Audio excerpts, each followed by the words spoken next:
قربانی کے لیے جانور کو جب ذبح کرنا ہوتا ہے تو اس حوالے سے بھی احباب بہت پریشان ہوتے ہیں۔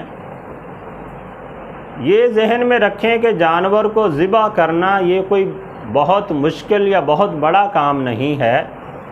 بلکہ جانور کو ذبح کرنے کے لیے جو ہمیں شریعت مطہرہ میں درس دیا گیا اور ہمارے فقہاء نے جو اس کے بارے میں ہمیں تعلیمات دیں وہ یہ ہے کہ سینے سے لے کر سر تک یہ درمیان میں جتنی بھی گردن ہے یہ ساری کی ساری ذبح کرنے کی جگہ ہے۔ کسی بھی جگہ پر اگر بندہ اللہ کا نام لے کر چھری چلا دے اور 4 رگیں کٹ جائیں تو وہ جانور ذبح ہو جاتا ہے۔ وہ 4 رگیں کون سی ہیں؟ ان میں سے ایک کو حلقوم کہا جاتا ہے، جو سانس کی نالی ہوتی ہے، جو عام طور پہ نرگٹ کی شکل میں ہوتی ہے اور سامنے واضح طور پہ نظر آتی ہے۔ جیسے ہی چھری چلائی جائے تو سب سے پہلے وہی کٹتی ہے۔ اس کے بعد بالکل اس کے متصل اس کے نیچے والی جانب ایک خوراک کی نالی ہوتی ہے جسے مری کہا جاتا ہے۔ اس کو بھی کاٹنے کی وجہ سے بخوبی بندے کو اندازہ ہو جاتا ہے کہ جیسے ہی وہ کٹتی ہے اس میں سے کھانے کے ذرات باہر نکلنا شروع ہو جاتے ہیں۔ تو یہ 2 نالیاں ہیں، ایک کو حلقوم کہا گیا یعنی سانس کی نالی، اور اس کے ساتھ متصل اس کی پچھلی جانب میں ایک مری نام کی نالی ہوتی ہے جسے خوراک کی رگ کہا جاتا ہے۔ یہ 2 رگیں کاٹنا لازم ہے۔ اس کے علاوہ گردن کے دونوں سائیڈوں پر 2 رگیں ہوتی ہیں جنہیں ودجین کا نام دیا جاتا ہے۔ یہ دونوں خون کی نالیاں ہوتی ہیں۔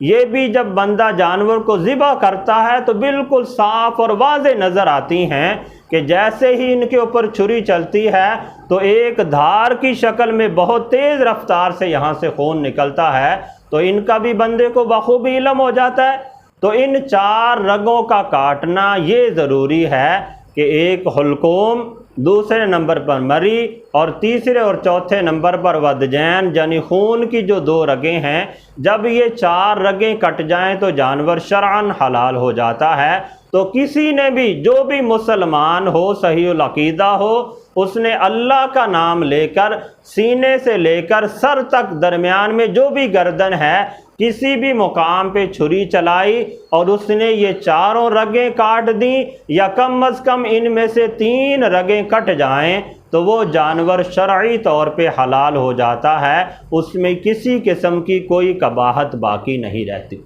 پھر اس میں ایک اور بہت اہم مسئلہ ہے کہ بعض قصائی حضرات یا دیگر لوگ وہ جب جانور کو ذبح کرتے ہیں تو گردن کا جو منکا ہے اسے توڑ کر اس کے اندر سے جو حرام مغز ہوتا ہے اسے کاٹنے کی کوشش کرتے ہیں۔ فقہاء کرام نے اسے مکروہ قرار دیا ہے اور خام خواہ جانور کو تکلیف دینے کے زمرہ میں اسے بیان فرمایا۔ شرعی طور پہ چونکہ 4 رگوں کا کاٹنا یہ ذبح کے لیے لازم ہے، اور یہ جو 4 رگیں ہیں یہ منکے تک اور حرام مغز تک چھری کے پہنچنے سے پہلے عام طور پہ کٹ جاتی ہیں۔ اس لیے جب یہ 4 رگیں کٹ جائیں اور یہ ہر دیکھنے والے کو سامنے نظر آ رہی ہوتی ہیں کہ حلقوم بھی سامنے نظر آتا ہے اور خوراک والی نالی بھی سامنے نظر آتی ہے کہ اس میں سے جیسے ہی کٹتی ہے کھانے کے ذرات نکل آتے ہیں، اور اس کے بعد جو خون کی 2 رگیں ہیں وہ بھی ظاہراً نظر آتی ہیں کہ خون دھار کی شکل میں وہاں سے نکلتا ہے۔ تو جب یہ 4 رگیں کٹ جائیں اس کے بعد حرام مغز تک نہیں کاٹنا چاہیے بلکہ وہیں پہ جانور کو چھوڑ دینا چاہیے۔ جانور جتنا تڑپے گا، جتنی دیر سے وہ ٹھنڈا ہوگا، اتنا ہی اس کا گوشت زیادہ لذیذ ہوگا اور اس قدر اس کا خون باہر نکلتا چلا جائے گا۔ اگر جانور کو جلدی ٹھنڈا کرنے کے لیے حرام مغز کو کاٹ دیا گیا تو جانور تو جلدی ٹھنڈا ہو جائے گا لیکن اس کا سارا خون نہیں نکل پائے گا۔ تو ذبح کرنے کا ایک خاص مقصد ہی یہ ہے کہ جو جانور کے اندر خون ہوتا ہے اس میں فاسد ذرات ہوتے ہیں اور وہ ناپاک ہوتا ہے، وہ گوشت میں سے مکمل طور پہ نکل جائے تو وہ گوشت لذیذ بھی ہو جاتا ہے اور صحت افزا بھی بن جاتا ہے، لیکن اگر وہ خون باقی رہ جائے تو وہ صحت کے لیے نقصان کا باعث بنتا ہے۔ تو کوشش کرنی چاہیے کہ بندہ قربانی کا جانور خود ذبح کرے، خود نہیں کر سکتا تو کسی بھی مسلمان جو ذبح کرنا جانتا ہے اس سے ذبح کروایا جا سکتا ہے۔ تو بسم اللہ اللہ اکبر کہہ کے جب یہ 4 رگیں کاٹ دی جائیں تو اب وہ جانور شرعی طور پہ ذبح ہو چکا ہے۔ اللہ تعالی ہم سب کو دارین کی سعادتیں عطا فرمائے۔